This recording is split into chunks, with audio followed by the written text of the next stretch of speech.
በፋሽን ኢንዱስትሪ ያሉ ታዋቂና ዝነኛ ሰዎች ፊታቸውን ወደ ኢትዮጵያ አዙረዋል። ይህ ወጣት ደግሞ ወይም ገና በአፍላ ዕድሜ ውስጥ የሚገኝ ቢሆንም ነገር ግን ያለምን ሁሉ ትኩረት ስቦ ዛሬ ሶሻል ሚዲያዎች በሱ ፎቶና ቪዲዮ ተጥለቅልቋል። ኢትዮጵያንና ከኢትዮጵያ ውጭ ያሉ የጥበብ ሰዎችን ያስገረመ ያለ በፋሽኑ ዘንድ ተጽዕኖ ፈጣሪ ከሚባሉ ሰዎች መካከል ያሉ ቀደምት የሚባሉ ሰዎችን ሁሉ ፊታቸውን ወደሱ እንዲያዘሩ ያደረገ ጠንካራ ገና በልጅነቱ ግን ፈጣሪ የረዳው ብርቱ ልጅ እንደሆነ እየተነገረለትም ይገኛል። ትውልዱና እድገቱ መቀሌ እንደሆነ የሚነገርለት ይህ ብርቱ ወጣት ታዲያ አሁን ባለው ሁኔታ ብዙ ሰዎችን እያስደመመ ይቀጥላል። ታዲያ ዛሬ የተሰማ እጅግ አስገራሚ በብዙ ሶሻል ሚዲያዎች ላይ መነጋገሪያ የሆነ በዚህ ልክ ሰው እንዴት ሊሰማ ይችላል? በዚህ ልክ እንዴት ተቀባይነት ሊኖር ይችላል?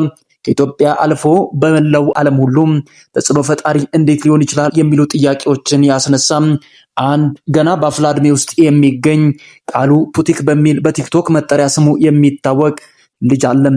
ስለሱ ዛሬ እጅግ አስገራሚ መረጃ ተሰምቷል። ይህንን መረጃ ሙሉ ማስደምጣችሁ ይሆናል።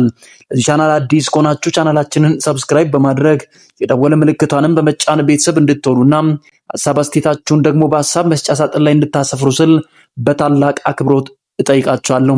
ዛሬ ወደ ያስኩላችሁ እጅግ ሰበር አስገራሚ ሆኖ በተሰማ መረጃ አልፋለሁ። እስከ ፍጻሜው አብራችሁኝ ቆዩ። የልጁ እጅግ ጭምት መሆን ብዙዎችን ያስገርማል። አንዳንድ ሰዎች ልጅ ነው ብለው እንኳን ቢያስቡትም አሁን ግን ባለው ሁኔታ ሐሳቡና ራእዩ ትልቅ እንደሆነ ይነገርለታል። ታዲያ በዚህ መካከል አዳዲስ ነገሮች በሚሰሙበት ጊዜ አንድ ሰው ፈምሻለሁ ወይም ታዋቂ ሆኛለሁ ብሎ በሚያስብበት ጊዜ ማስታወቂያ ፍለጋና ገንዘብ ማሳደድ እንደሚጀምር የታመነና የታወቀ ሀቅ ነው።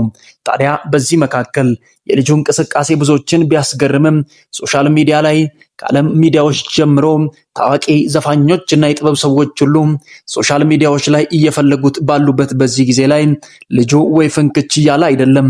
ገንዘብን ፈልጎ የመጣ ሰው ቢሆን በየሰዓቱ ኢትዮጵያ ውስጥ ያሉ የንግድ ሱቆች የተለያዩ ታዋቂ ሰዎችም ሆኑ ሆስፒታልና የተለያዩ የስራ ቦታ ያላቸው ሰዎች ለማስታወቂያ እየፈለጉት ነው። በሚሊዮን የሚቆጠር ገንዘቦችን እንከፍላለን፣ ናና ማስታወቂያ ሰርተ ገንዘብ ተቀበል የሚሉ ሰዎች ተበራክተዋል። በዚህ መካከል ታዲያ ምላሹ ምንም ነው። ልጁ እጅግ ትልቅ የሆነ ሐሳብና ራዕይ ያለው ሰው ይመስላል። በዚህ መካከል ትላልቅ መካሪዎች ከጀርባ እንዳሉት ቢጠረጠርም የልጁ የህይወት መንገድ እጅግ አሳዛኝ፣ ልብ ሰባሪ የሆኑ ፈተናዎችን አሳልፎ የመጣ ያለ እናት ያደገ በፈተናዎች ውስጥ ታጅቦ የኖረ እንደሆነ ይነገርለታል። በዚህ መካከል ታዲያ ነገን ዛሬን ሆነ ከቀጥሎ ባለው የህይወት መንገድ ውስጥ የሚመጡ እድሎች እንኳን ቢኖሩም ነገር ግን እድሎችን ወደኋላ ሳይል ትላልቅ ድርጅቶች እንኳን ኢትዮጵያ ውስጥ ቢፈልጉ እምቢ ብሎ አሁን ባለው ሁኔታ ስራውን ወደፊት ቀጥሏል። ታዲያ ኢትዮጵያ ውስጥ ካሉ ሰዎችም በላይ ኢትዮጵያን ሆነ ከኢትዮጵያ ውጪ ዓለም ላይ ተጽዕኖ የፈጠሩ ሰዎች እንኳን ሊያነጋግሩትና ማስታወቂያ ስራ እባክህን እድሎችን ተጠቀም ገንዘብ መጥቶልሃል ብሎ በሩን ቢያንኳኩትም ዛሬ ከሚመጣው ሳንቲም ቤት ጥቅም በላይ ነገ ኢትዮጵያን ለማስጠራት ወደፊት ሄዳለሁ ብሎ እቅዱን አስፍቶ እየተንቀሳቀሰ እንደሆነ ይነገርለታል። ጃይደን ስሚዝን ጨምሮ የተለያዩ ሶሻል ሚዲያዎች ላይ ተጽዕኖ ፈጣሪና በሙዚቃው ዓለም አንቱታን ያተረፉ ወጣቶችም ጭምር ስቶሪ እያደረጉ ወይም በኢንስታግራም ገጻቸው እየፎሰቱ ልጁን ፍለጋውን አጧጥፎታል። በዚህ መካከል የልጁ መልስ ብዙዎችን ያስገረመ ሆኖ ይቀጥላል። ለነሱ እንኳን ገብቶ የደስታ መልእክት እንኳን አላስቀመጠላቸውም። ኮሜንት መስጫ ሳጥን ላይም ሪፕላይ አድርጎ አልመለሰላቸውም። ይህ ሁሉ ብዙ ነገሮችን አስገራሚ ሆኖ ያስቀጥለዋል። እንዳሰማችሁትና እንዳያችሁት ከሆነ በቲክቶክ ዓለም ተጽዕኖ የፈጠሩ ሰዎች ሲሞገሱና የሚያጨበጭብ ሰው ሲበዛ በየኮመንቱ እየገቡ ስለራሳቸው ማውራትና ታንኪዩ ወይም አመሰግናለሁ የሚሉ መልእክቶችን ያስቀምጣሉ። ይህ ልጅ ግን ከነሱ አለፍ ብሎ እይታውም የሚገርም ሆኖ ይቀጥላል። ሕፃን ልጅ ነው ብለን ብናስብም ነገር ግን አስተሳሰቡና እርምጃው እጅግ አስገራሚ ሆኖ ይቀጥላል። ለትላልቅ አርቲስቶች እንኳን ምላሽ አልሰጣቸውም። በየሆስፒታሉና በተለያዩ አጋጣሚዎች ላይ ና አይፎን ስልክ ሰጣለሁ ና ገንዘብ ከፍላለሁ ብሎ የሚጠሩ ሰዎችን እንኳን ምላሽ እንኳን ለመስጠት አልፈለገም። ኮሜንታቸውንና ፖስታቸውን እንኳን ወይም እነሱ ሶሻል ሚዲያ ላይ ያጋሩትን ሚዲያ ገብቶ ሐሳብ ሲጽፍ አልተመለከትነውም። ይህ ደግሞ ከጀርባው አንድ ጠንካራ ሰው እንዳለ ያስታውቃል። ታዲያ የመቀሌ ልጅ እንደሆነ የሚነገርለት ቃሉ ታዲያ አዶናይን እየሰማና እያደገ ባለበት በህይወት መንገድ አጋጣሚ ትላልቅ ፈተናዎች ከልጅነቱ ጀምሮ እየተጋፈጠ እንደሆነ ይናገራል። በዚህ መካከል በሚኖርበት ጊዜ ሰግጡ ፈምሱ የሚል ቪዲዮ አዶናይ በተደጋጋሚ በሚሰራበት ወቅት እንግዲህ ቪዲዮ ለመስራት እንደጀመረ ይነገርለታል። ከዛ በፊት ጥቂት ዳንሶችንና አንዳንድ ስራዎችን ቲክቶክ ላይ ለመስራት ቢሞክርም በስተመጨረሻ ግን ሰዎች ቢሰድቧቸውም የፈለጉትን ነገር ቢያወሩም መስራት ከምትፈልጉት ነገር ወደኋላ አትበሉ የሚል በተደጋጋሚ ሶሻል ሚዲያዎች ላይ አዶናይ የሚያጋራውን ቪዲዮ ሲመለከት እንደነበር ይናገራል። ታዲያ በተመሳሳይ አገር የተወለዱ እነዚህ ምርጥ ኢትዮጵያውያን በዚህ መካከል ታዲያ አንድ የተቀበለው ነገር አለ ከአዶናይ። አዶናይን እጅግ ይወደዋል፣ ይከተለዋል። በዚህ መካከል በተደጋጋሚ እየሰማ ገና ቪዲዮ ፖስት ማድረግ ሲጀምር ትላልቅ ተቃውሞዎች ቃሉ ጋር እንደመጡ ይነገራል።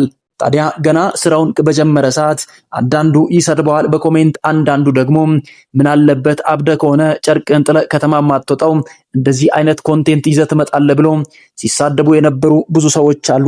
አብሮ የነበሩ ጓደኞችም ትላልቅ ነገሮችን እንዳወሩበትና በዚያ መካከል እጃቸውን ባፋቸው ወደሚጭኑበት ደረጃ በሚሊዮን እይታዎችን ወደ ማግኘት የመጣ እንደሆነ ሲሰሙና ሲያዩ ብዙዎቹ ደንግጠው እጃቸውን ባፋቸው ጭነው እየተገረሙ ይቀጥላሉ። ብዙ ትችቶችን አሳልፏል። አዲስ ነገር ነው፣ ከዚህ በፊት ማንም ሞክሮት የማያውቀው በኢንተርናሽናል ደረጃ እንኳን ያልተሞከረ ወይም ከዓለም አገራት ውስጥ እንኳን የዚህን አይነት ሐሳብ ይዞ ሶሻል ሚዲያዎች ላይ በዚህ ዓመታት መካከል የመጣ አንድም ደፋር ሰው የለም። ታዲያ የቃሉ ፑቲክ እጅግ ለየት የሚያደርገው ልጁ በልጅነቱ ጭምት ነው። ከዛ መካከል ደግሞ ለገንዘብ ብሎ ሳይሆን ራሱን ኢንተርናሽናል ለማድረግ ንግግር እንኳን ሳይኖርበት በሙዚቃ ብቻ የተለያዩ የዲዛይን የተሰሩ ነገር ግን በእኛ አማርኛ የማይጠቅሙ የሚባሉ ልብሶችን እየለበሰ ወደ ሶሻል ሚዲያው ላይ ብቅ ብሎ ብዙ ፈተናዎችን ያስተናገደ እንደሆነ ይታመናል። አሁን ባለው ሁኔታ ታዲያ በስተመጨረሻ ትልቅ ዜና ተሰማ። በዓለም ሙዚቃ ታሪክ ታይቶ ተሰምቶ የማይታወቅ እድል ቃሉ ፑቲካ መጣ። ይህ የመጣው እድል ደግሞ በአንድ ተራ ሰው የመጣ አይደለም። ብዙዎቻችን በአፍሪካ ዋንጫ ወይም በዓለም ዋንጫዎች ዘፈኗ የምናውቃት ሻኪራ አዲስ ነገር ይዛ መጣለች። ልጁን እፈልገዋለሁ ስትል በኢንስታግራም ገጿ መናገሯ ብዙዎችን ያስደነገጠ ሆኗል። ትላልቅ ማስታወቂያዎችን አሰራዋለሁ፣ ይህን ልጅ በአካል አግኝቼ አብሬው ቪዲዮ የምሰራበት እድል ቢሰጠኝ ስትል ማጋራቷ ብዙዎችን ያስደነገጠ ሆኗል። ያንን ተከትሎ ታዲያ የሸኪራ ብቻ ሳይሆን የቢዮንሴም ንግግር ብዙዎችን አስደንግጧል። ይሄ አዲስ የሆነ ሰው ነው። በልጅነቱ ይህን ያክል ጥበብና ታለንት ይዞ መምጣቱ አስገርሞኛል። ስለዚህ ከሱ ጋር የምሆንበት እድልና ማስታወቂያዎችን የማሰራበትን እድል ባመቻችና ወደፊት ትልቅ ደረጃ ቢደርስ ስትል ንግግሯን ቀጥላለች። ሐሳብ አስተያየታችሁን ኮሜንት ላይ አስቀምጡ። ቃሉ አሁን ያለበት ደረጃ በዓለም ደረጃ ታዋቂነቱን ከማትረፉም በላይ ብዙ አስገራሚ ነገሮችን እያሳየ እየቀጠለ ይሄዳል። አንዳንድ ጊዜ አጋጣሚ እስከሚመጣ ከመጠበቅ እጃችን ላይ ያሉ ነገሮችን መጠቀም እጅግ ብልሃት ነው ልንል መልእክታችንን እናስተላልፋለን። በቀጣይ አዲስ ሰበር መረጃ እስከምንገናኝ ድረስ ለቃሉ የተሰማችሁን ሐሳብ አስተያየት ኮሜንት ላይ እንድታሰፍሩ ስል በታላቅ አክብሮት ጠይቃችኋለሁ።